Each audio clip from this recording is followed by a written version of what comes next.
Nașterea lui Iisus Hristos a fost așa. Maria, mama lui, era logodită cu Iosif și înainte ca să locuiască ei împreună, ea s-a aflat însărcinată de la Duhul Sfânt. Iosif, bărbatul ei, era un om neprihănit și nu voia să o facă de rușine înaintea lumii. De aceea și-a pus de gând să o lase pe ascuns.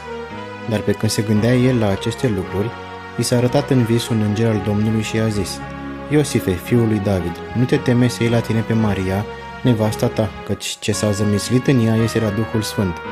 Ea va naște un fiu și vei pune numele Iisus, pentru că el va mântui pe poporul lui de păcatele sale. În ținutul acela erau niște păstori care stăteau afară în câmp și făceau de strajă noaptea împrejurul turmei lor. Și iată că un înger al Domnului s-a înfățișat înaintea lor și slava Domnului a strălucit împrejurul lor. Ei s-au înfricoșat foarte tare, dar îngerul le-a zis: Nu vă temeți, căci vă aduc o veste bună care va fi o mare bucurie pentru tot norodul. Astăzi, în cetatea lui David, vi s-a născut un mântuitor care este Hristos Domnul. Iată semnul după care îl veți cunoaște: veți găsi un prunc înfășat în scutece și culcat într-o iesle. Și deodată împreună cu îngerul s-a unit o mulțime de oaste cerească lăudând pe Dumnezeu și zicând: Slavă lui Dumnezeu în locurile prea înalte și pace pe pământ între oamenii plăcuți lui.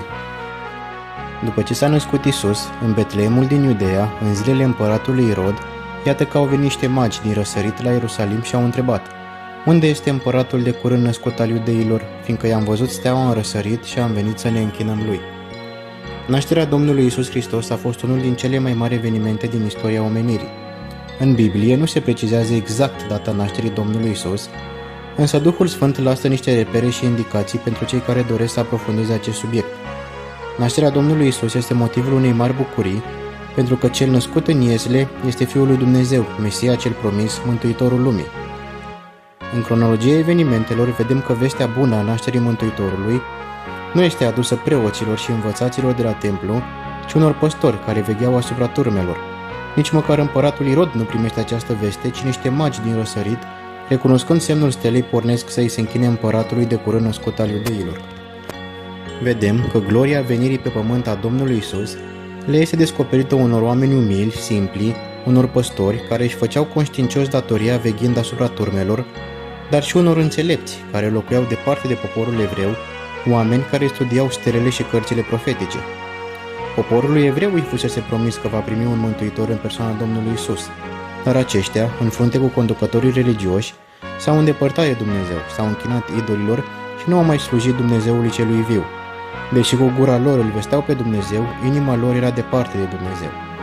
Vedem confirmat acest adevăr pe parcursul vieții Domnului Iisus, când marea majoritate împreună cu liderii religioși neagă dumnezeirea Domnului Iisus și nu recunosc împlinindu-se în el profețiile vechi, totul culminând cu condamnarea la moartea Mântuitorului.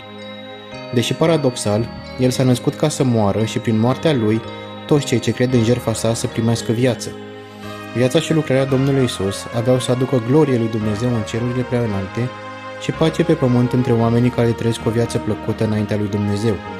Știind că nașterea Domnului Iisus a adus vestea bună că Dumnezeu ne-a dăruit un mântuitor prin care să putem primi iertarea păcatelor și să scăpăm de pedeapsa morții veșnice, departe de Dumnezeu, să lăsăm ca inimile noastre să cânte glorie lui Dumnezeu, să răspândim această veste bună și asemenea magilor să-i dăm Mântuitorului tot ce avem mai bun, adică inima noastră, ca să o curățească, să o sfințească și să locuiască în ea.